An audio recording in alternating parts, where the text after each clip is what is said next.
Hey guys, these are the top 10 stocks that are a must-have in the portfolio. These are my personal opinion as well as my personal watch lists. I started investing about 6 years ago, and my own portfolio grew from about 13K to currently now being at 54K. I do have a screenshot of that on the Discord, so if you want to check it out, feel free to join our Discord, link down below in the description for you to join, and over 32,000 members. So let's go ahead and start off with the first stock, it being Amazon.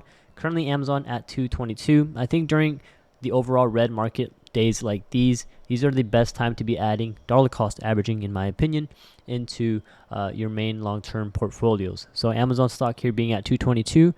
This is now in the yellow box. This is where I wouldn't mind adding potentially a small position or start dollar cost averaging into Amazon stock.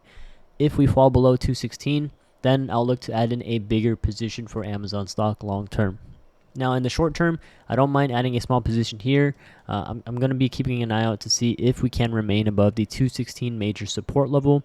We're on the daily chart right now, so the 100 EMA holding as a support might be something to keep an eye out for now that we're below the 50 EMA. 50 EMA going to be a potential resistance level at 225.50. Okay. Long term, I'm keeping an eye out for Amazon to retest the all-time highs, and when that does occur, I do expect to see 250 to about 260 get tested. I think this will occur during the first half of 25. That's just my prediction.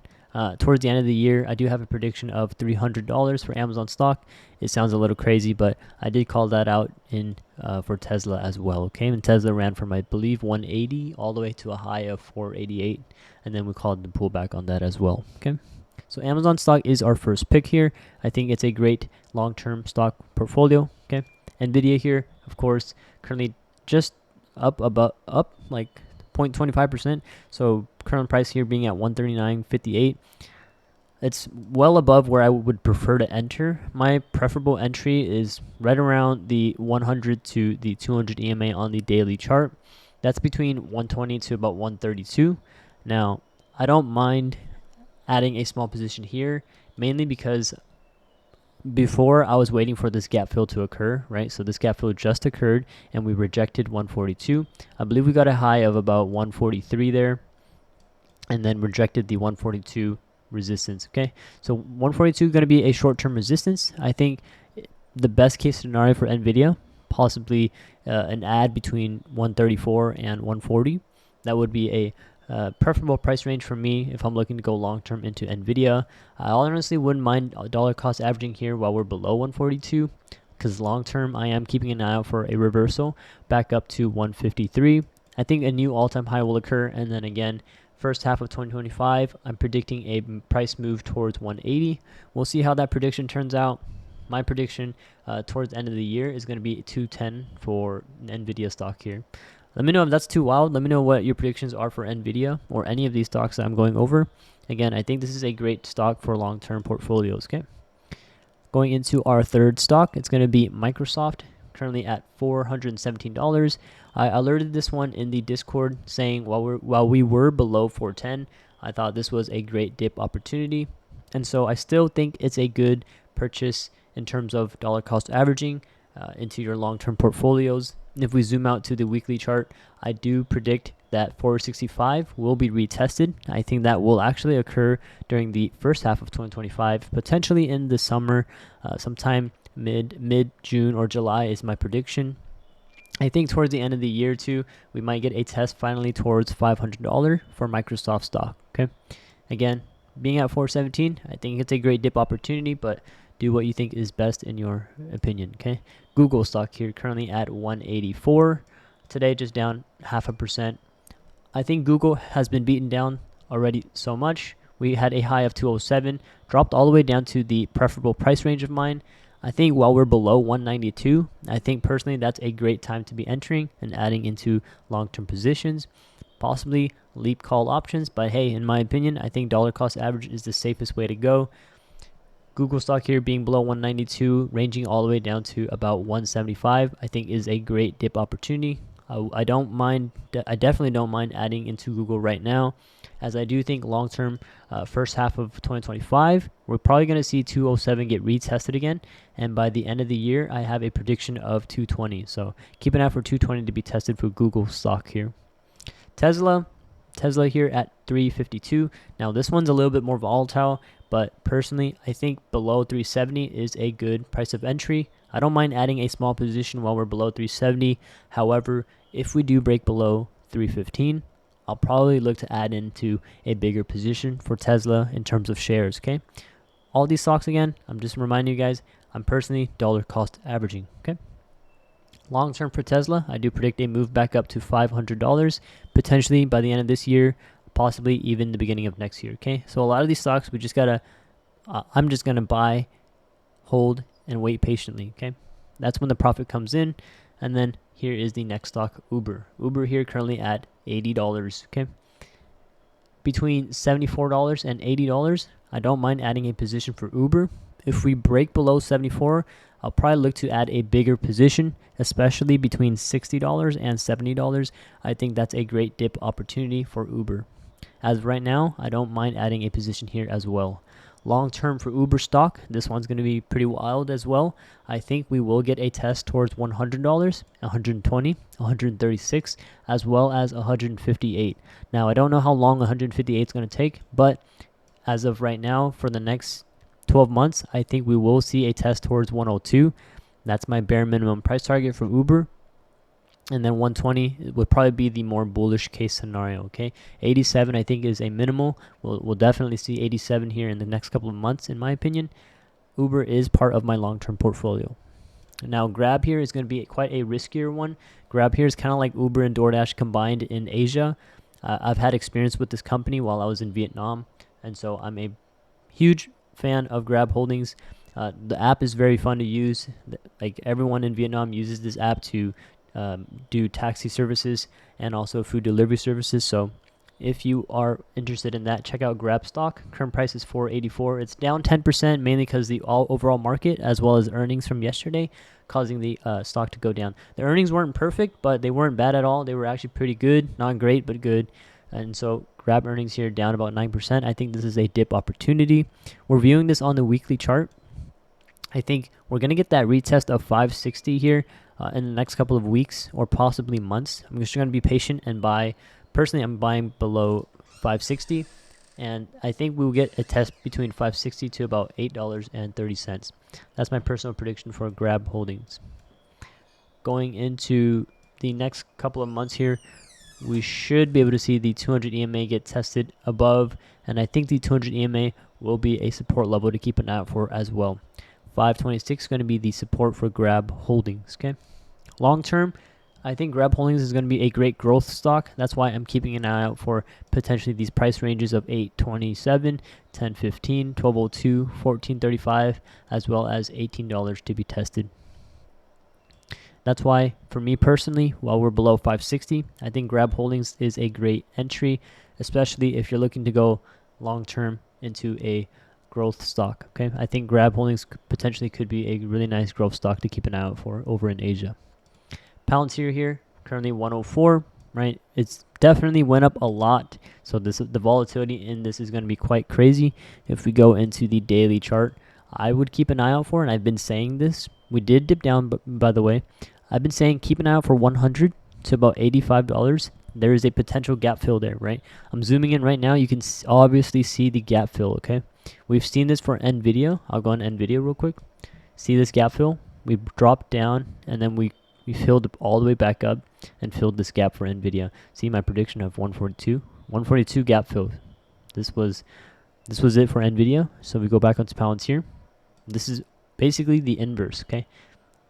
We gapped up, and now I want to see a gap fill towards the downside. So between $100 to $85, I think will be filled here in the next couple of weeks in case there is more downside movement. But hey, if there isn't a gap fill, right, it's not guaranteed, I don't mind adding a small position here for Palantir just in case there's a run back up to 125. And of course, long term, I have my price set up already here, 125, 140, as well as 155 for Palantir, okay? I think Palantir is a staple in a lot of people's portfolios. Just my personal opinion. Palantir here, I'll be holding long term as well. All these stocks I mentioned so far, all are going to be long term. I will be dollar cost averaging and just holding. That's what I'll be doing personally. I'm not telling you to do it, but if you want to view our live entries and exits, highly recommend joining our Patreon. It's currently 90% off as we're celebrating our 5-year anniversary. Okay, let's go ahead and go into Hood now. Hood is going to be our 9th stock. Currently at $55.60, down 6%. I think between $46 and $55, this company is a great buy. That's a great dip opportunity. We've been respecting the 50 EMA quite well. Now just having a bit of a pullback. Pretty normal in my opinion. In terms of price targets, let's go ahead and take a look at those. We have a bit of resistance here at the all-time high, 66.91. That's pretty close to our 66.55 Fibonacci retracement line. Price targets in the future, I am looking for $80 by the end of this year. I think $85 would be more of the more bullish case scenario. $80 my medium price target, and I think minimum price target, keep an eye out for 74. So I'm going to go ahead and mark those levels right now, just estimate, right? 74 minimum price target, $80 medium, and then right around 85 would be the most bullish price target I have for Robinhood by the end of the year. I think while we are closer to $55 right now, I wouldn't mind starting a position here. I wouldn't mind dollar cost averaging at this point. If we drop farther, I personally would be looking to add more into Robinhood stock as well, okay? The last stock I'm going to go over here is going to be Apple stock, okay? I think Apple stock here is going to also be the future. Current price being at $245. I've been saying this was a buying opportunity since it dropped down to the 200 EMA on the daily chart, right? 200 EMA on the daily chart, currently at 223. So 223 to about 233. That's where I would add a big position for Apple, okay? Now, between 233 and 242, if price ranges drop back down towards those levels again, I'll look to add a small position, possibly leaning towards a more decent position, leaning on more a bigger position if we can remain above the 100 EMA on the daily chart. So if 233 respects as a support level in the future, I'll probably look to add a bigger position between 233 and 242. So that's kind of my upgrade prediction. Now at this point at 245, what would I do? One, I could add a small position and just hold long term, or wait for a bit of a pullback and then add in a bigger position. Okay, long term, I'm gonna expect 260 to obviously be retested. That's just my personal prediction. If we zoom out here onto the weekly chart, by the mid or end of next year, going into 2026, I do think 326 here is gonna get tested. Okay, 326 here is my price target, right around 330 to round it up, is my price target for middle to end of 2026. So while we're down here, I think this is a pretty good dip opportunity. If you zoom out on the weekly chart, we've been respecting the 50 EMA here for quite some time. 2024, 2025 looks pretty good to me, looks really strong. I think there should be a bigger leg up imminently or pretty soon. That's why minimally in 2026, I expect to see a big move up for Apple, okay? So there you have it. These are the top 10 stocks in my watch list. Top 10 stocks I'm dollar cost averaging. One of them being quite risky, which is Grab, but and risky because geographically it's over in Asia. But Grab, Uber, Palantir, Hood, Apple, Tesla, Google, Microsoft, Nvidia, Amazon. These are the 10 stocks I'm keeping an eye out for. These are the ones I'm adding to my watch list. As I mentioned earlier, I grew my portfolio from 13K all the way to 54K. I'm not trying to brag about that. I'm just sharing with you that for me, I go into long-term investments and I also take advantage of potential momentum moves, okay? And I think Grab Holdings here is going to have a pretty big momentum move from 560 to about $8.30. I think out of every stock here, I think the most big potential, also highest risk and biggest potential is going to go to Grab Holdings, okay? In terms of a medium risk, medium reward, I think Uber stock and Hood stock are going to be king for medium risk, medium reward. And for low risk, I think I would have to put that for Amazon, Microsoft, Google, and Apple. And slightly low to medium risk, I would have to put this for Nvidia as well as Tesla and Palantir, just because these are more volatile. But I do think everything here that I've mentioned is a staple stock, with the exception of potentially Grab. This one is more of a potential speculation and technical play, but I also have personal experience with Grab, so I'm a little bit more biased here for Grab holdings. But I do have a position in each of these stocks at the moment for my long-term portfolio. I'm looking to dollar cost average each day, okay? Thank you guys for watching, and again, if you are wanting to join the free community, you can join the Discord with the free link down below in the description. Over 32,000 members for Discord, and if you want our live entries and exits, highly recommend joining the Patreon. It's 90% off. It's a lifetime 90% off permanent discount as long as you secure it. Link for Patreon is down below, okay? Live entries, live exits, and over 20 analysts. Thanks for watching, you guys.